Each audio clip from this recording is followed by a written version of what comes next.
Seems fair to me. Well,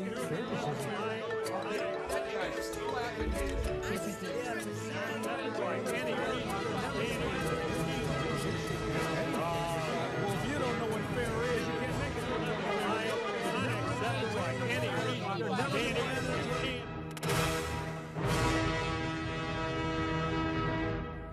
Donnybrook is made possible by the support of the Betsy and Thomas Patterson Foundation and the members of 9PBS.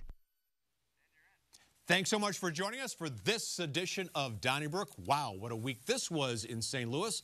We'll get into that, but first let's meet our panelists, starting with Wendy Wiese from the Big 550 KTRS, Bill McClellan from STLtoday.com and the Post-Dispatch, ditto for Joe Holleman, same organization, and from the St. Louis American, Alvin Reid. Well, last Saturday night, it really hit the fan at Washington University, Bill, when protesters were arrested, about 100 of them, about 77 non-students, 23 students. They tried to set up an encampment, and in about 30 minutes, they were shut down, and no charges have been pressed yet, but some of the protesters have complained about police brutality, and one police officer suffered a severe concussion. Someone else had broken fingers.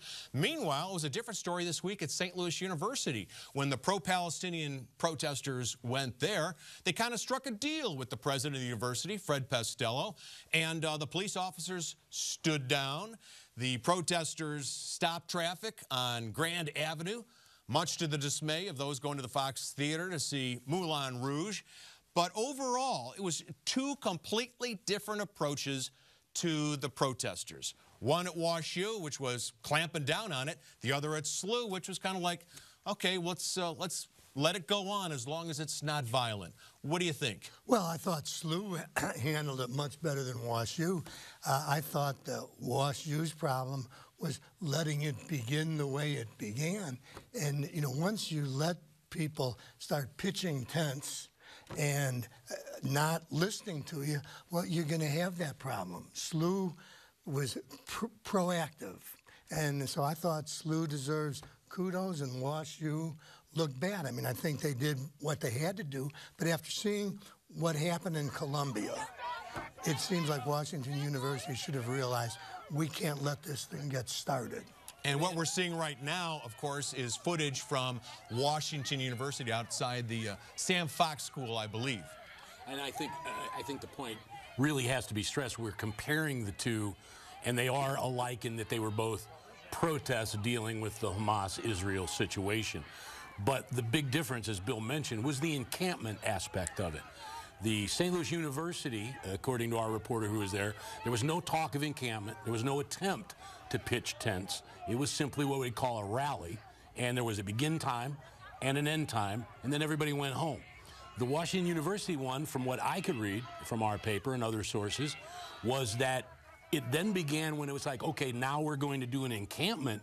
That's when the university said, we can't have this, because you look at the trick bag that Columbia University got itself in, and I think that they were saying that's not going to happen here, where we have people staying out here for weeks and weeks making demands. So I think we can compare them on one level, but on another level, I think there was a fundamental difference between the two gatherings. Well, so St. Louis University says you can't camp here, but you can shut down Grand Avenue and you can inconvenience people who might be trying to get to the hospital from North St. Louis or trying to get to the Fox Theater, just as long as it doesn't affect us on our campus. Yeah, you have to give people something. Do you? I think you do. Well, yeah. Look at the way it ended. SLU, peaceful. Washington University, a mess. Well, I don't know. And I'm not sure St. Louis University. I don't think it was a mess. I'm not sure SLU University controls Grand Avenue. If the students said, we're going to leave your campus, then where's the university had to say you can't go out on Grand Avenue? I don't think they have any power there. One of the things mentioned in so many of the stories, as you said, that we're all reading on this, was that that the pro-Palestinian protesters were refuting the fact that Jewish students felt threatened. And I was trying to imagine any other world where, whether that was a transgender student or a black student or anybody, a female student who said that they felt threatened, how in God's name can anybody speak for the fear that other people feel? That blew my mind, because that to me is what this is about. A lot of these students all right, feel not getting off afraid. topic, but a lot of people speak for black people and what they feel and what they fear and all that, and they have no idea what they're talking about. So that's not foreign to me. All right, I also want to make a point. I may be a bit naive here, but I think you could be at a protest like that and not be pro-Palestinian and not be pro-Israel, but just be pro-peace. That this is terrible, what's going on over there. So I think there are people that are genuinely concerned about what is going on. Along as far as closing Grand down, I bet you nobody here knows that there was a protest in Kirkwood following Ferguson. And the police basically escorted the individuals that wanted to walk down Kirkwood Road, and they did their about mile walk, dispersed, and it was over. Now, if they had said, like, we're not going to have it and blah this and blah that, yeah, you would know about it because there would have been a confrontation. It never happened, so thus it never happened. Okay, I look at that video, and I'm sorry, I know that people got thrown down, or maybe some people, you know, whatever. I didn't see brutality. I'm sorry, because maybe in my lens, I see black and white, and I see fire hoses, and I see German shepherds, and I see people getting beat over the head. None of that happened, okay? You had a chance to disperse. You decided that you were not going to disperse, and people were arrested. There is no hurry, apparently, to charge these people, because that is now, this is last Saturday, and we're coming up on Friday now. And so I think that stand down is a correct term. Everybody needs to stand down at this point. And I'll throw one last thing in there. I don't think this is happening if this is back in November. This is about a week or two before graduation, so everybody's got a whole lot of guts out there because they're about to split town or get their degree or head out for the summer. So it's a lot easier if you aren't facing 5 months. But when you talk about German shepherds and fire hoses, you're talking about the bridge in Selma, Alabama, well, right? Just anywhere.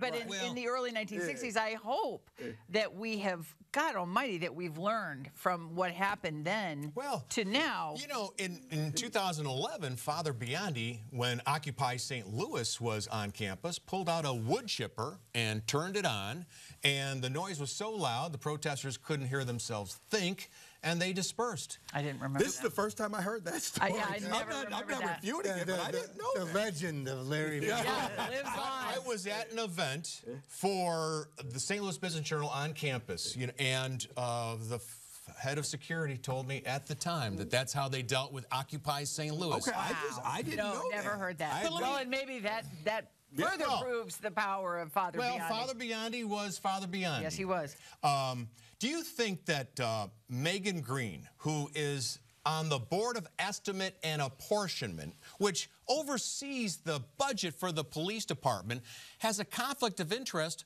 since she's writing the checks, figuratively anyway, for the police department, when she calls for a stand down? In other words, she's part of the protesters, and she's telling the police that they should back off. Well, she didn't say you'll be fired if something happens. She said, like, she requested that wink, you stand wink. down. All right, but no, but also she's the same person that just voted them a pretty good raise. So I don't think I can question her motives. Yeah, wasn't that good a raise? Of all the problems with Megan Green and her progressive politics, the fact that she's on the board of VNA and said the police should stand down, I don't think the police listen to Megan Green. Well, and I But don't this think is the very time that local control is in Jeff City, and the General Assembly is deciding whether Megan Green will control it.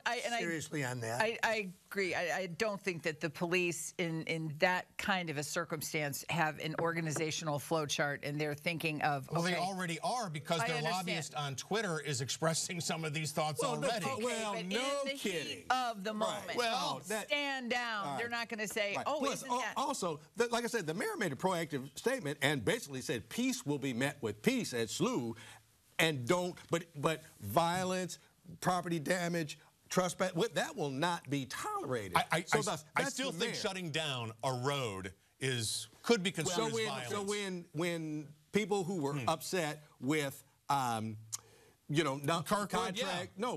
not going to minority, and they shut down Highway 70, And I was there, all right, and they 40. arrested everybody. well, oh yeah, and Jim Buford was down at the police Jim station Buford, 30 seconds. He was and arrested. Was never charged. For our with viewers who may not know, he was the head of the Urban League Right, at the at that time. time. Yeah. And what the viewers also should know is you were on your way to Moulin Rouge. No, I was not. I did not go to the Fox Theater last night. Joe? And when it comes to shutting down roads, I think the one thing that I started finding out, starting in Ferguson, through the Shockley trial that came later, and now is they say protesters shut down the roads. No, they didn't. Police shut down the roads. So the police, who are always getting accused of brutality, and I don't know how you would do the math to figure out how many lives they've saved because protesters have not gotten hit by cars, because the police have went ahead of time and set up blockades so that cars wouldn't go through, lest you get somebody who says, I'm not letting a protester stop me. And there's and the police, and I footage. saw, if I saw him do it once, I saw with my own eyes, saw him do it 10 times at various protests. Yes. Where they'd be raised. So That happened in Ferguson and in so the 6440. protesters will claim And their Kirkwood, courage apparently. in shutting down the road. The police shut down the road for the protesters' them. safety. Okay. Where I have a question, my understanding, learning in school, of civil disobedience is that you went someplace, you caused a ruckus, you got arrested, you disrupted the system. So the idea that you got arrested after you trespassed, after you refused a policeman's scan and said, okay, it's time to go home, you gotta go. Yeah. You got arrested. What did you expect to happen? I believe that's what the mayor's father tweeted, those exact same sentiments this afternoon. That, hey, the protesters, if you break the law, you should be subject to I thought that's consequences. part of the reason. No, that's part of the reason you're out there. Like Joe was saying, right. you Okay, so- expected to be arrested. Well, that was so 1960s. This is 2024. Well, see, Yes. that's why. All right. All right. Let's move along to our next topic. Joe, we're going to throw it to you. $179 million in the bank for St. Louis County from the settlement with Stan Kroenke, the NFL, and the Rams. You know, the city got about $250 million. Now the county's bank account is up to about $179. They've decided to spend the first part on roads. Not too sexy, really. They're going to pave some subdivisions in North and South County. Once in a lifetime windfall, and we just spent it on roads? I have a vision, Charlie. It's where I can drive my car on a street without getting a flat tire from a pothole or crooked concrete. You know, everybody talks about vision. All the vision has got is they haven't spent a dime. So fix some roads. I applaud them for looking at it. Now, do I want to see $179 million spent? Probably not. But at some point in time, if you're complaining we don't have money, the government has all these grandiose ideas. When you boil it all down, the thing we expect them to do is fix our roads and pick up our garbage. If you're not doing that, then do it. Do that, then move on. Have your great vision. To me, I think driving on a nice, straight paved road is a wonderful vision. There's disagreement. You've got Shalonda Webb and Mark Harder who are proposing the expenditure, and then you've got Sam Page saying, nope, this isn't the way it's going to happen. So you've got a great deal of dysfunction. We'll see if those roads get paved. That's right. Yes. Well, I think they will. Can you see Sam Page saying, I'm too sexy for my roads, too sexy for me? And that just popped in my head. No politician gets a lot of traction by going, I will not pave your road. Right, exactly. So, I mean, well, that'll get you not elected. Yeah, Bro, like you said, He said that's if you not don't the clear process. the snow, He said that's if not you the don't process. do the garbage. So, in fact, I think it's a good idea. I don't want to spend the whole $179 million. But when I heard this, I said, like, actually, the city should have took a big chunk and said, like, first part of it is infrastructure. And I have no problem with that. I hate to argue against practicality, but if you inherited money from an uncle you didn't know you had, and you got like $50,000, would you spend it on fixing up your windows, or would you go to Italy, or do something dramatic, a one-time thing? This is the Midwest, Yeah, and we're going we to do are the kind of responsible adult thing. Okay, I let's move think on. Gotta government move has on. decided Gotta move too long on to go to Italy. Alvin, no, gotta move on. Go to Italy. Sorry, guys, the time is short. There's supposed to be a debate tonight. At least there was one invitation sent out to the 3 Democratic congressional candidates running in the 1st District in Missouri. You got Wesley Bell, the incumbent Cori Bush, and Maria Chappelle Nadell. And this was put on in Richmond Heights, but apparently Maria Chappelle-Nadal, the former state senator, Alvin, is the only one showing up. Well, I think, okay, I wish Cori Bush had just said, I'm not coming, from reading, you know, just different media reports. Nobody's heard from her in regard to this. And I think that she's probably thinking like, okay, I would like to discuss the problems of the 1st Congressional District. If we were going to debate, I think this would turn into, you know, Wash U 2, because a lot of people would show up with feelings on both sides of that, and that would probably devolve into who knows what. I'm not sure. I mean, even though Cori's not going to be there, I think it would be an opportunity maybe for Wesley Bell to show up and just say, like, this is what I stand for and this is what I'd like to do. But at the same time, you know, the two of them, you know, him and Maria in the same box. I don't want to debate Maria Chappelle, who really, I mean, when she's speaking extemporaneously, she can really stir it up. So I could see where, but Wesley Bell would say thank you, but Joe, why no, thank specifically does Wesley Bell not want to be there with Maria Chappelle-Nadal? I believe that Maria Chappelle-Nadal, some will say that she was put in as a spoiler by Cori Bush. I have no evidence whatsoever that Cori Bush had an active role. But it is clear from Chappelle-Nadal's statements on social media and to reporters, she is no fan of Wesley Bell. And she has criticized his behavior, both professionally, with people being charged with murder, suspected of murder, being freed, also personally with allegations that sexual behaviors in the office have impeded the progress of operations there. And I would firmly believe that if there was a debate with Wesley Bell and Chappelle-Nadal, those two people, it would be a never-ending running barrage of criticisms from Ms. Chappelle-Nadal against Wesley Bell. So I can't imagine that Wesley Bell would want to sit there and do that. Now, when I talked to the Wesley Bell camp, he said it has nothing to do with Chappelle-Nadal, but if Bush won't be there, he won't be there because the election is, do we replace Cori Bush or not? That's his official statement from his campaign. Thank you very much. Wendy Wiese, moving on to another topic. There's a proposal in Jefferson City to allow 14 and 15-year-olds to work without permission from their schools. Right now, you have to have your school sign off on it so you can get a special certificate, a work certificate, if you're 14 or 15. Don't have to do that, I don't believe, when you're 16. The Post-Dispatch lambasted the idea, said, oh, here we are, child labor again. What do you think? I was 15 in 1976, and I had a job, and there was no certificate needed.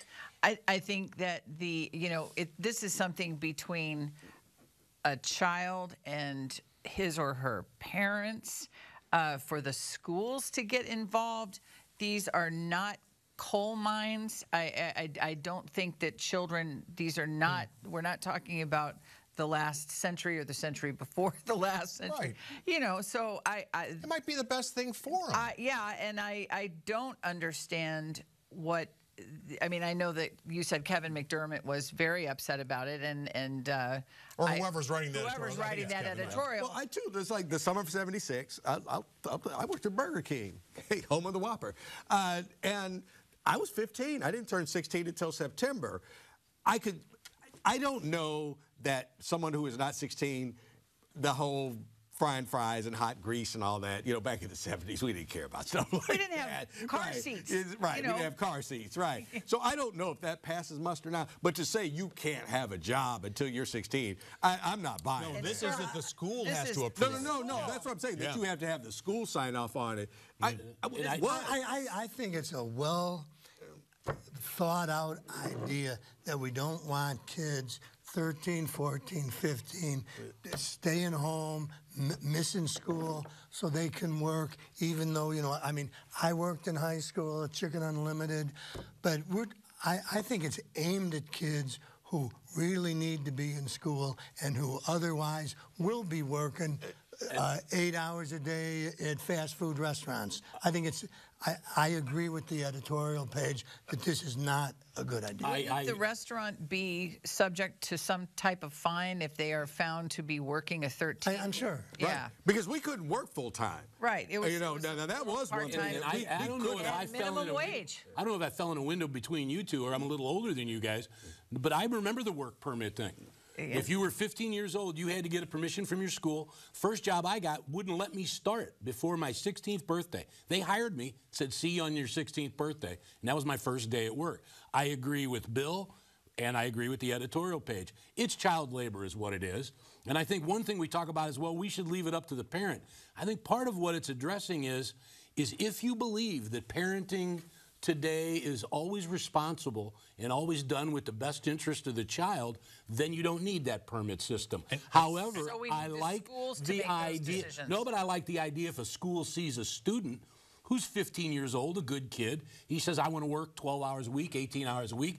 If that school starts looking at his grades and goes, all of a sudden this kid's missing school, all of a sudden his grades go down, pull the permit. I have absolutely no problem whatsoever. Truancy is truancy for whatever reason. But I mean, just because a kid. But Alvin, we don't chase after truants. I mean, it isn't like this is Mayberry, and Right. you know somebody's noticed that little Johnny's not in school, and the truant officer goes to him. I mean, the kids just quit going to school. I understand, but I don't think that has anything to do with them having a job. I think 16, and you can still mow lawns. You can still rake leaves. You can still shovel snow. You can still do all kinds of jobs as a kid. There ain't no money in that. There's be no 16. snow either, Joe. That's right. Also, You're living in la-la land. These kids learn lessons, life lessons, workplace lessons. They sometimes Responsibility. need good mentors. I agree with Alvin like a and Charles Wendy. Dickens All right, argument. right. Charlie. Oh, my Yeah, God. Alvin, Reid, I want to ask you about refugees. CBS News found out, uncovered some documents from the Biden administration that they're considering bringing Palestinian refugees to this country. In a one-word tweet, or on X, senior senator from the great state of Missouri, Josh Hawley, said no. What do you see? What do you say? The humanitarian aspect of me says if you wanted to bring homeless children over here that lost everything and what's going on, I don't have a problem with that. I am wise enough to know that politically, socially, it's an impossibility at this time. And so I am not against refugees in any way, shape, or form. But at this point, it's just not going to happen. So, you know, what can I say? You know, I wouldn't even say it's a good idea. I'll just say that it's just not debatable, right? You know, and it's people who have relatives here already, and they're supposedly vetted. But I agree with Alvin. It's not possible. Right. And I wonder if it was floated not so much for the reality of it, but for the political face it puts on, where the Biden administration says, oh, let's take the Gazan refugees, knowing full well politically it's impossible, but it makes you look good. Well, since 1980, there's been something in place to keep large blocks of Palestinians from coming in. So maybe more of a trickle when they it can be vetted even further. I think it's a legitimate concern right now. If 3 out of 4 Palestinians surveyed are in favor of the October Hamas attack, I think the United States would do well to wait a bit before Palestinians are brought they here. also didn't survey Children, I might never make an know. exception kids, for. Right. But kids in an orphanage, I don't think they surveyed them. Okay. But just like if I decided, hey, I don't like America anymore, hey, kids, we're going to move to Canada, Australia, England. They say, like, no, you're not. I mean, they would say, hey, love you. Okay, Joe, final topic for the evening or afternoon, whenever you're watching this. Joe, there's supposed to be a jail review board in the city, and they finally, after they were put together 2 or 3 years ago, able to interview their first inmate, but only with the director of corrections present. Isn't that like fishing with the game warden? Should they really have had oversight by the city? No, they shouldn't. But are you surprised? Yes. The administration has, since taking office, after supporting, in theory, reform at the jail, has done everything to not make that happen. So I'm not surprised at all that they said, well, You're asking this person about the administration's actions toward this jail. We have a vested interest. We want an attorney there. The idea that the administration is making this as hard as possible on this jail review board should not come as a surprise anymore to anybody. But now they're saying that attorneys can't see their clients. They can't bring cell phones in. They haven't been able to tour the kitchens or the medical facilities. I mean, I don't know. I mean, Ben and Jerry's used to complain about the previous mayor and how she handled corrections, and I think she did a better job than this one. It's the Ben and Jerry's of the world that are concerned with it. Go ask the people where all the crime is taking place. Did you care that somebody from the corrections department was interviewing the inmate? Do you really care about, you know, not people dying, but what's going on down at the jail? And they'll tell you, no, I want them in jail because they're a threat to me and my family. I think this whole jail crisis is overblown. I think the review board should just resign. I mean, if you're not allowed to review, why go along with the charade? Yeah. Right. Okay, well, that's all the time we have for this. Charlie, I'd like to say I'm sorry that I said you went to Moulin Rouge. Why? Well, I thought you did. No, I know people who went to it. Yeah. There's nothing wrong with Moulin Rouge. Maybe I should go to it. No apology needed. Let's get to the old mailbag. Regarding the new location for the Peter and Paul homeless shelter, this is a game-changing investment for our community. You're correct. More support for the project will be needed in the future. Let's all get behind it. That from Nancy Walsh of St. Louis. At least this billionaire governor has the correct response to funding a new NFL stadium. Illinois Governor J.B. Pritzker says he wasn't on board. That from Frank Medica of Maryville. You inadvertently let it slip that you don't like Republicans, and you made it clear you don't like Senator Josh Hawley. I'm disappointed in your bias. That from Marilyn Seals of South County. And Rich Hagan of St. Louis wrote, it's amazing in this digital age where everyone films everything, no media outlets were able or willing to share videos of the fights at Washington University and the St. Louis Zoo. Even you guys seem to be doing the Texas two-step on Donnybrook. Courage, anybody? Thank you, Mr. Hagan. You can write us care of 9PBS. Use that zip code 63108. We love those emails, Donnybrook at 9pbs.org. On social media, use hashtag DonnybrookSTL. Call the 9 line, 314-512-9094, and listen to us on your favorite podcast source. Note to self, get some tickets to Moulin Rouge. Thank you very much for joining us. We'll see you next week. Donnybrook is made possible by the support of the Betsy and Thomas Patterson Foundation and the members of 9PBS.